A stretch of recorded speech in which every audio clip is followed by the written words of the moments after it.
Szombaton este a pozsonyi Homodram formáció is bemutatkozott. Janusz Glovácki 4. nővér című szórakoztató művét adták elő.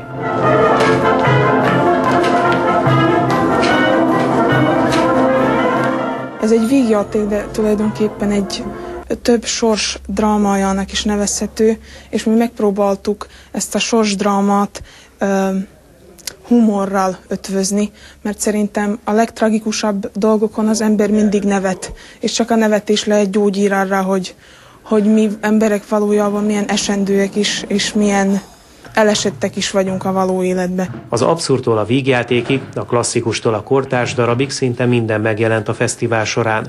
A program szervezője szerint a külföldi társulatok is emelték a rendezvény színvonalát, de bebizonyosodott, hogy míg 1999-ben Magyarországon az egyetemi fesztivál létjogosultsága is kérdéses volt, ma már szóba sem kerülhet ilyesmi.